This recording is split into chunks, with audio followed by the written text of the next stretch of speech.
Thank you, Mr. Chairman. Thank you to each of the witnesses for being here today. Thank you for your testimony. Mr. Leibowitz, let me start with you. You spent a number of years leading the FTC.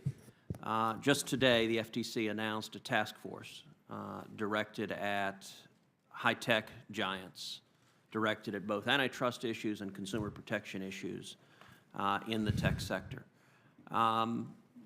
In your judgment, is that a good idea? And if so, what should they be focused on? I would say it is a good idea. You were at the FTC when they did a pharmaceutical task force, and that resulted in enormous benefits for consumers and for competition. I think this is very, very similar and modeled on that effort. And I think they should.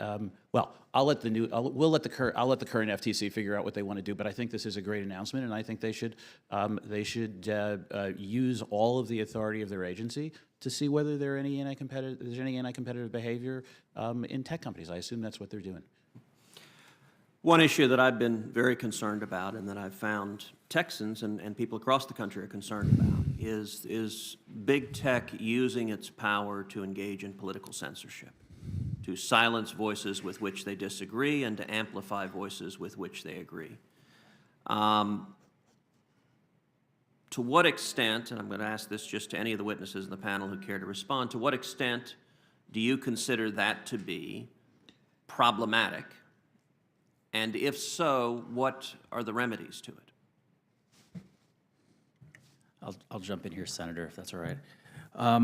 When I look at the internet and internet platforms, I do see them as one of the greatest places for free speech and open expression anywhere. And particularly as you look to conservative voices, they've found an audience online, and there are countless examples of individuals who maybe wouldn't have been picked up in a newspaper or even on a Fox News, who are able to build audiences of millions and millions of people and become household names and then later get picked up on TV programs because of the internet. And it does provide incredible opportunity for all Americans, and I don't necessarily think you'd want to see the government stepping in to regulate speech there. Well, I agree with that, and going back to the tech task force, one of the other tools in the FTC's arsenal is, of course, the 6B study, which is the industry-wide study where it just brings to public light the way that an industry is focusing, or the way the industry is operating. And I suppose one possibility is they're looking at a potential 6B. Well, and let me amplify that, because one of the most frustrating things about dealing with the question of tech censorship is that it is all marked in darkness and obscurity. There is no transparency whatsoever. Both this committee and the Judiciary Committee, on which I also sit, have repeatedly asked tech companies even basic bare-bones data in terms of how many speakers on their social media platform are they silencing, to what extent are they engaging in shadow banning. And shadow banning, by its nature, has been reported to be a process where a particular speaker is silenced, but that speaker doesn't know it because they send out a tweet, they send out a post, they appear to be communicating, and yet the tech platform does not allow those, including those who have affirmatively opted in and chosen to hear that speaker, simply doesn't allow them to hear that speaker, and those words, that speech goes into the ether. And what is deeply frustrating is they have never once, to my knowledge, answered the question, are they doing it? To what extent is it widespread? To what extent is it politically targeted? How do they assess who they will silence? That is a degree of power handed to a handful of tech billionaires in California to monitor and police and put not just a thumb, but all 5 fingers, a fist, and their foot on the scales of the political discourse. Let me ask this committee, a 6B study, I think Mr. Leibowitz is a good potential tool. I see other potential tools.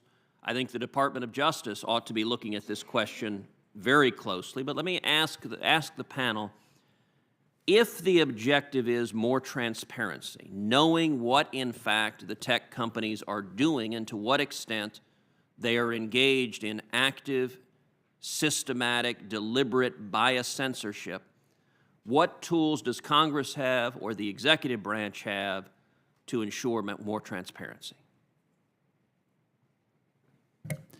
Senator, transparency is important, and there always can be greater levels of transparency. I will say that these platforms seek to serve all Americans regardless of political views, and are open platforms to do so. Out of curiosity, based on what? Because I can tell you when Facebook testified before this committee and I submitted questions to Facebook about the extent to which they were censoring people, they essentially refused to answer those questions.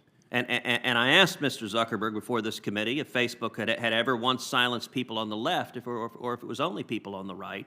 And he was unable and refused to answer those questions either. So sort of an amorphous commitment to everybody in the universe when some people are being silenced and others are not, that rings a little hollow.